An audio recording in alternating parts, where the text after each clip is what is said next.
Halo semuanya. Pada kesempatan ini teman-teman saya akan menyampaikan materi IPS tentang tatanan pembangunan di Indonesia.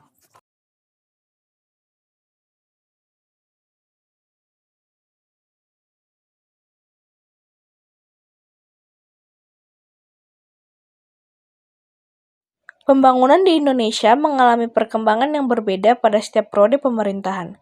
Pada masa Orde Lama, fokus utama pemerintah adalah mempertahankan kemerdekaan, menata kembali struktur negara, serta menghadapi berbagai pemberontakan dan konflik politik. Akibatnya, pembangunan ekonomi kurang diperhatikan, inflasi sangat tinggi, kondisi keuangan negara lemah, dan program pembangunan sering berganti sehingga hasilnya tidak maksimal. Memasuki masa Orde Baru, pemerintah mulai menata arah pembangunan secara lebih terencana melalui program Repelita atau Rencana Pembangunan 5 Tahun. Pada masa ini, pertumbuhan ekonomi meningkat, pembangunan infrastruktur seperti jalan, sekolah, dan puskesmas dilakukan secara besar-besaran. Bahkan, Indonesia sempat menjadi swasembada beras. Namun, di balik keberhasilan tersebut, terdapat masalah serius seperti korupsi, kolusi, nepotisme, pembatasan kebebasan berpendapat, serta ketergantungan pada utang luar negeri. Pada masa reformasi, arah pembangunan berubah menjadi lebih demokratis dengan adanya otonomi daerah, kebebasan pers, pemberantasan KKN, dan perbaikan sistem politik. Ekonomi perlahan pulih dari krisis 1998, tetapi pemerintah masih menghadapi tantangan besar seperti kesenjangan pembangunan antar daerah serta praktik korupsi yang belum sepenuhnya hilang. Kemajuan pembangunan suatu negara tidak hanya dinilai dari seberapa besar pertumbuhan ekonominya, tetapi juga dari peningkatan kualitas hidup masyarakatnya. Pertumbuhan ekonomi biasanya diukur melalui produk domestik bruto (PDB), pendapatan per kapita, dan tingkat produksi nasional untuk melihat apakah perekonomian berkembang dari tahun ke tahun. Namun, jika pertumbuhan ekonomi tinggi tetapi rakyat masih miskin, tidak sehat, dan sulit mendapat pendidikan, maka pembangunan belum dapat dikatakan berhasil.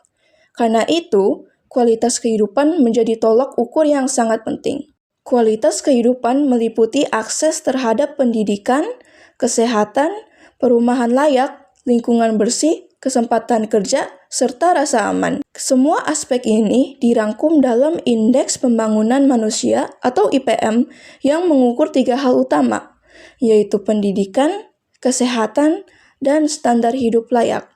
Semakin tinggi IPM, semakin baik kualitas hidup masyarakat dan semakin maju pembangunan suatu negara. Indonesia memiliki potensi besar untuk menjadi negara maju karena dikaruniai sumber daya alam yang melimpah, wilayah yang luas, serta jumlah penduduk yang besar sebagai tenaga kerja sekaligus pasar. Kekayaan alam seperti hutan, laut, tambang, minyak, gas, dan tanah yang subur dapat menjadi berkah apabila dikelola secara bijaksana, diolah menjadi produk bernilai tambah, dan dimanfaatkan untuk kesejahteraan masyarakat. Namun, kekayaan alam juga dapat menjadi kerugian jika dieksploitasi secara berlebihan, hanya dijual mentah, merusak lingkungan, serta keuntungannya hanya dinikmati oleh segelintir pihak. Indonesia juga sedang mengembangkan industri strategis seperti industri pertahanan, pesawat terbang, energi, dan telekomunikasi untuk memperkuat kemandirian nasional dan mengurangi ketergantungan pada impor. Tantangan yang dihadapi antara lain keterbatasan modal, teknologi, kualitas sumber daya manusia, serta persaingan global yang semakin ketat.